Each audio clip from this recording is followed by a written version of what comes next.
ওই যে স্বৈরাচারের ভূত এদের উপরে আসর করে গেছে। জুলাই সনদের প্রত্যেকটি অক্ষর, প্রত্যেকটি শব্দ, প্রত্যেকটি লাইন ইনশাআল্লাহ আমরা বাস্তবায়ন করব।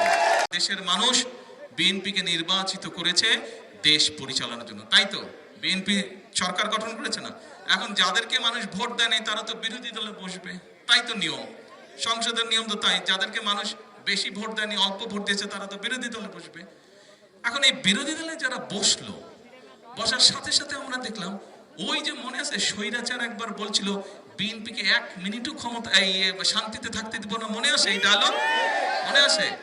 এই যে খালেদা জিয়া যখন একবার সরকার গঠন করলো তখন ওই পাশে যারা বিরোধী দল ছিল তারা বললো যে 1 মিনিটও বিএনপিকে শান্তিতে থাকতে দিব, একদম সংসদে বলছিল, মনে আছে? একদম পত্রিকার পাতায় আছে। ও বাবা, আমরা দেখি যে এখন যারা বিরোধী দলে বসছে এরাও একই কাজ শুরু করে দিয়েছে। ওই যে স্বৈরাচারের ভূত এদের উপরে আসর করে গেছে, এদের উপরে আসর করে গেছে। আমরা যেই কাজগুলো করতে চাচ্ছি দেশের জন্য, আপনারা তো নিজেরাই যে হাজার হাজার লোক এখানে উপস্থিত, আপনারা প্রত্যেকটা মানুষ হাত তুলে বললেন যে বিএনপি সরকার এই কাজগুলো সঠিকভাবে করতে পারলে কার সুবিধা হবে? জনগণের উপকার হবে। এই কাজগুলোকে বাধাগ্রস্ত করার জন্য তারা কি শুরু করলো? বিভিন্ন রকম তারা কায়দা শুরু করলো। তারা বলে সনদ পাশ করতে হবে, এই করতে, ওই করতে হবে। দেখুন, এই যে ইন্টারিম গভর্নমেন্ট যে ছিল, ডক্টর ইউনূসের যে গভর্নমেন্ট ছিল, সরকার ছিল, তারা কি করলো? তারা একটি সংস্কার কমিশন গঠন করলো।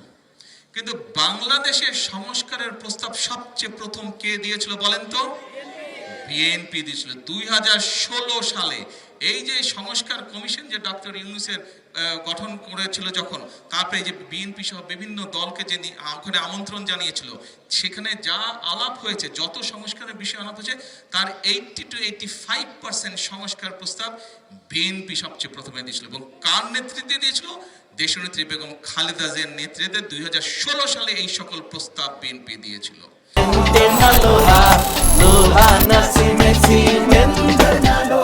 তারপরে শুধু তাই নয়, 2023 সালে বিএনপি আবার, সেই সময় আন্দোলন চলছে, আন্দোলনে বিএনপির সাথে যেই দলগুলো ছিল সেই সকল দলকে সাথে নিয়ে বিএনপি 31 দফা দিয়েছে। 31 দফা মনে আছে না আপনাদের?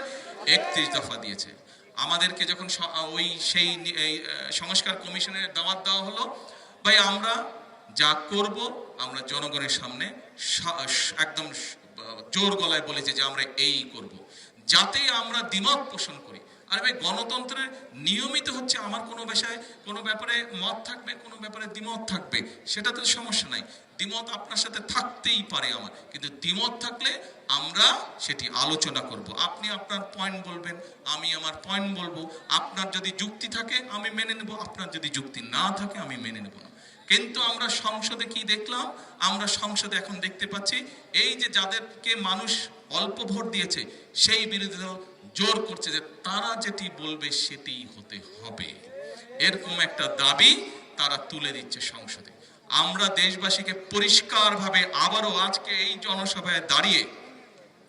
জনসভায় দাঁড়িয়ে পরিষ্কারভাবে আমি আপনাদের সামনে, এবং এখানে মিডিয়া আছে, মিডিয়ার মাধ্যমে সমগ্র দেশের মানুষকে বলতে চাই পরিষ্কারভাবে, যেই জুলাই সনদ আমরা সংসদের দক্ষিণ প্লাজায় ডক্টর ইউনূস যখন ডেকেছিল সনদ সই করার জন্য, সবচেয়ে প্রথমে বিএনপি গেছিল, বিএনপি জুলাই সনদ সই করে এসেছে।